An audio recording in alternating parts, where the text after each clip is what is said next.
अनुराग से कोई विवाद नहीं था, न अनुराग से इस जमीन से कोई वास्ता सरोकार था। अच्छा। जो था मुझसे था कि 4 लोग मेरे भाई को वहाँ घेर लेते हैं। अच्छा। और वो रिटर्न आता है, उसके बाद उसके गर्दन पर तलवार चलाता है, सिर धड़ से अलग हो जाता है। और राजस्व विभाग सो रहा था, प्रशासन भी सो रहा था, यहाँ तक कि लोगों को इंतजार था कि कोई बड़ी वारदात हो तो फिर चलेंगे। शासन प्रशासन से जब हमने प्रार्थना पत्र जरिए मांग किया तो कोई सुनवाई नहीं हुई, तो शासन प्रशासन भी चाहता था कि भाई कहीं न कहीं बड़ी वारदात हो। तो जब शासन प्रशासन ही चाह रहा है कि नहीं बड़ी वारदात हो, तो फिर इंतजार है हमें भी कि कोई न कोई और निकट भविष्य में बड़ी वारदात देखने को मिल सकती है। नमस्कार। उत्तर भारत में ज़मीनी विवाद काफ़ी ज़्यादा प्रचलित है। ज़मीनी विवाद में न जाने कितने लोग जेल की हवा खा रहे हैं, न जाने कितने लोगों की मौत हो चुकी है और न जाने कितने लोग अपंग हो चुके हैं। उत्तर भारत में ज़मीनी विवाद का खूनी संघर्ष काफ़ी पुराना रहा है। ऐसे ही जौनपुर के कबरुद्दीनपुर गांव में ज़मीनी विवाद के चलते ही एक देश ने अच्छा ताइक्वांडो प्लेयर खो दिया। कबरुद्दीनपुर के गांव वालों ने एक अच्छा होनहार लड़का खो दिया, तो अनुराग के माता पिता ने अपना चिराग खो दिया। किसी के घर का चिराग बुझ गया, किसी ने अपना दोस्त खो दिया। ज़मीनी विवाद ही काफ़ी ज़्यादा विवादित रहा है, जिसका परिणाम हमेशा दुष्परिणाम ही मिले हैं, कभी उसका परिणाम अच्छा नहीं मिला है। ऐसे में आज हम जौनपुर ज़िले के कबरुद्दीनपुर गांव में है, जहां बीते 30 तारीख को अनुराग यादव, जो कि ताइक्वांडो का प्लेयर था, अभी नोएडा में सिल्वर मेडल जीत कर आया था, सिर्फ छोटे से ईंट को हटाने को लेकर के विवाद हुआ और उसके तलवार से कत्ल कर दिया गया। मेरे साथ उस वक्त मौके पर मौजूद चश्मदीद अनुराग यादव के चचेरे भाई हैं। आइए उन्हीं से जानते हैं कि आखिर उस दिन पूरा हुआ क्या था, कितने समय की बात है और पूरा क्या हुआ था उस दिन। दरअसल ये घटना सुबह 7:15 बजे की है।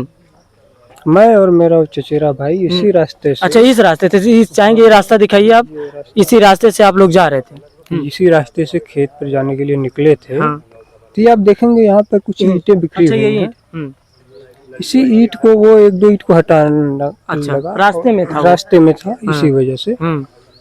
तो वहाँ जो मुख्य आरोपी अपने उस घर में बैठा हुआ था, पीछे देखेंगे बरामदे में। अच्छा, वो तखत पे। हाँ, वो तखत दिखाइए, तखत जूम करिए। तखत पे ही वो आरोपी बैठा था जिसने अनुराग यादव का कत्ल किया।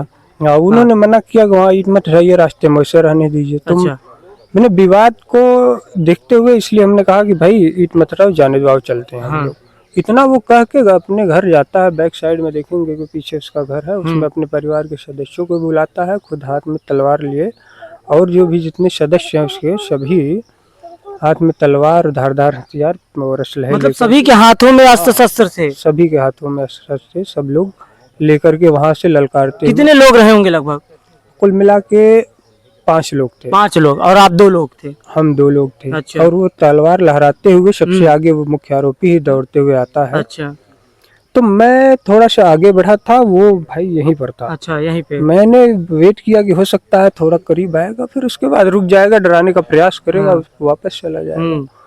लेकिन जब बेहद करीब आ गया तो मैंने भाई को बोला कि भाई तुम भाग जाओ घर, अच्छा, नहीं मार देगा। तो भाई तो रिटर्न घर भाग गया, लेकिन वो मुझको दौड़ा लिया। अच्छा, मुझको दौड़ाया, सामने देखेंगे विद्यालय कैंपस है, वहाँ तक ले आप गया। यहाँ से दौड़ते हुए, मैं कहना चाहूँगा, आप यहाँ से दौड़ते हुए ऐसे रोड के उधर निकल गए? हाँ, सामने वहाँ तक गए। अब वहाँ तक जाने के बाद मेरा भाई फिर रिटर्न आता है मुझको देखने के लिए कि हो सकता है कहीं भैया को मार तो नहीं दे उधर। इतने में जैसे वो रोड पर वहाँ पहुँचता है, घटना स्थल देखिए जहाँ पे है, वहाँ पहुँचता है, वो रिटर्न वापस आ जाता है। अच्छा, 5 लोग आ रहे होते हैं? नहीं, 5 नहीं, वो अकेले दौड़ाया था। 5 लोग जो थे, बाकी 4 लोग पीछे ही थे। अच्छा। वो सबसे आगे था, उनसे कहीं न कहीं 10-15 कदम आगे था। अच्छा। तो वो जो है बाकी 4 लोग मेरे भाई को वहाँ घेर लेते हैं। अच्छा। और वो रिटर्न आता है, उसके बाद उसके गर्दन पर तलवार चलाता है, सिर धड़ से अलग हो जाता है। और उसके बाद तो क्या 5 लोग घेरे थे कि 5 लोग यहीं खड़े थे? भाई 5 लोग थे ही। एक तो मुझको दौड़ाया। 4 ही तो घेरेंगे। घेर लिए थे, 4 लोग घेर लिए। दरअसल 4 लोग कहीं न कहीं 10-15 कदम पीछे थे उससे। अच्छा। भाई वो मुझको वहाँ तक दौड़ाया, तो रिटर्न भाई देखने के लिए वहाँ पहुँचता है। उसके बाद ये लोग उसको वहीं घेरते हैं, तब तक वो रिटर्न वहाँ से आता है, मुझको नहीं पाता। तो मेरे भाई को मार के। क्या पहले ही अनुराग से और इन लोगों से कोई झड़प हुई थी क्या? अनुराग से कोई विवाद नहीं था, हाँ। ना अनुराग से इस जमीन से कोई वास्ता सरोकार था। अच्छा। जो था मुझसे था। फिर भी हम लोग उसमें ग्राम प्रधान की मध्यस्थता से इसका समाधान निकाल चुके थे, लेकिन वो भूमाफिया था, उसको जमीन की लालच थी, भूख थी। अच्छा। सामने आप देखेंगे ये मेरा बगीचा। अच्छा, ये वाला इसी वाले के लिए मुकदमा चल रहा था? नहीं, मुकदमा इसके लिए नहीं चल रहा था। मुकदमा जो बैक साइड में चल रहा था, जो 30 साल का ये विवाद वाली था, इसी को खत्म करने के लिए हम लोगों ने ग्राम प्रधान जरिए सुलह समझौता करके समाप्त कर लिए अच्छा। थे, जिसमें देखेंगे कि ये बुनियाद पड़ी हुई है। लेकिन उसकी भूख जो भूमाफिया की होती है उसी तरह रही है। तो वो आगे भी इस सामने देखेंगे अराजी नंबर भी है, इस पर भी मुकदमा कर रखा था। अच्छा। उसको ये चाहिए कि मुझे रोड तक चाहिए। अच्छा। इसलिए थोड़ा सा मामला सुलझने में देर हो रही थी। अच्छा। इसके संबंध में हमने राजस्व विभाग को अवगत कराया था, प्रशासन को भी अवगत कराया था। इसके साथ साथ हमने IGRS मुख्यमंत्री पोर्टल पर भी शिकायतें कई मर्तबा कराया अच्छा। था। लेकिन फिर भी राजस्व विभाग सो रहा था, प्रशासन भी सो रहा था। यहाँ तक कि लोगों को इंतजार था कि कोई बड़ी वारदात हो तो फिर चलेंगे। देवरिया का प्रेम यादव के मर्डर की कहानी आप सबने सुनी थी। देवरिया में उन दिनों पूरे उत्तर प्रदेश में काफी ज्यादा वायरल हुआ था। उसमें भी गलती राजस्व विभाग की निकल के आती है। कहीं ना कहीं जो हीला हवाली राजस्व विभाग करता है, उसकी वजह से कई लोगों को अपनी जान गंवानी पड़ी, तो कई लोगों को अपंग होना पड़ा, कई लोगों को निर्दोष रूप से जेल की हवा खानी पड़ी। यहाँ इस मामले में भी राजस्व विभाग की हीला हवाली की वजह से एक घर का चिराग बुझ गया और देश ने एक अच्छा ताइक्वांडो प्लेयर खो दिया। अच्छा, कितने दिनों से ये विवाद चलता आ रहा है? ये जो जमीनी विवाद है ये 1995 का है, यानी 29 साल हो गए हैं। 29 साल का है ये। हाँ, तो शासन प्रशासन को हमने कई बार प्रार्थना पत्र जरिए अवगत कराया था कि ये बंजर भूमि पर विवाद है, इसका समाधान करा लिया जाए। यानी कि इसको खाली करा करके ये भूमि जो है सरकारी कार्य में इस्तेमाल कर ली जाए, ताकि जो विवाद है वो हमेशा के लिए खत्म हो जाए। लेकिन जब शासन प्रशासन ने नहीं सुना तो हमने ग्राम प्रधान जरिए ही इसको सुलझाने का प्रयास किया। अच्छा। टोटल जितने का उन्होंने वाद दायर किया था उतनी जमीन मैंने उसको ग्राम प्रधान जरिए दे भी दिया। अच्छा, जिन पे आपत्ति थी उनको आपने दे दिया? तो विवाद यही था, उसका समाधान हमने प्रधान जरिए निकाला भी। और देखेंगे पीछे ये बुनियाद भरी हुई है, उसी के अंदर टोटल विवादित जमीन थी, हमने उसको दे करके विवाद को खत्म करना चाहा। लेकिन हमने पहले भी बताया कि देखिए भूमाफिया है वो, ठीक है, आपराधिक छवि का व्यक्ति है वो। सामने देखेंगे ये सब अराजी नंबर है, मेरा बगीचा है, इस पर भी मुकदमा कर दिया कि अब मुझको चाहिए सड़क तक। वो सड़क दिखाए, कैमरामैन से चाहेंगे वो जूम करके वो सड़क दिखाए जो सामने तालाब के बाद सड़क दिख रही है, वहां तक आपकी है। इस पर भी मुकदमा दर्ज था? इस पर मुकदमा कर दिया। अच्छा। अब उसमें मुकदमा जो दर्ज करा रहा है ये उसको आबादी दिखाकर, जबकि कोई आबादी लैंड इधर नहीं है। ये सब एरिया जो है बंजर वर्ग है। तो ये जो मकान बना है ये भी बंजर वर्ग में है। तो अभी आपकी सरकार से क्या मांग है? नहीं, सरकार से क्या मांग है? सरकार शासन प्रशासन, देखिए शासन प्रशासन से जब हमने प्रार्थना पत्र जरिए मांग किया तो कोई सुनवाई नहीं हुई। तो शासन प्रशासन भी चाहता था कि भाई कहीं ना कहीं बड़ी वारदात हो।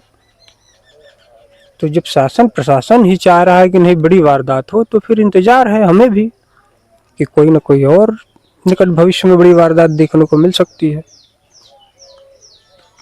जिस तरीके से राजस्व विभाग की हीलाहाली और प्रशासन की अनदेखी की गई, उसका खामियाजा इनके परिवार वालों को भुगतना पड़ा। इन्होंने अपना एक इकलौता चचेरा भाई खो दिया और इन्होंने 5 बहनों ने अपने इकलौते भाई को खो दिया। किस तरीके से अनुराग यादव का कत्ल किया गया, उसके वीडियो को देखने वाले रूह कांप गई। उसके बाद जिस तरीके से माँ की चित्कारें थी, न सिर्फ गांव में बल्कि पूरे उत्तर प्रदेश के जिस भी लोगों ने, पूरे भारत में जिन लोगों ने भी देखा, सबके आंख से आंसू निकल गए, रोंगटे खड़े हो गए। ये वो पीछे वही जमीन है जिसको लेकर के काफी दिनों से विवाद चलता आ रहा है और वो रोड है जो वहीं पे वो वारदात को अंजाम दिया गया। जब मुख्य आरोपी उधर से लौट रहा था, इनको दौड़ाने के बाद जब इनको नहीं पाया तो यहाँ पे अनुराग यादव इनको देखने गए थे। जब उनको पाया तो यहीं से मुख्य आरोपी ने तलवार से उन पर आक्रमण कर दिया और उनको मार दिया गया। तो अब सोचिए किस प्रकार से जमीनी विवाद ने एक ताइक्वांडो प्लेयर की जान ले ली, एक नेशनल लेवल का ताइक्वांडो प्लेयर हो सकता था, वो इंटरनेशनल लेवल का हो सकता था कि ओलंपिक में वो गोल्ड मेडल भी जीत सकता था।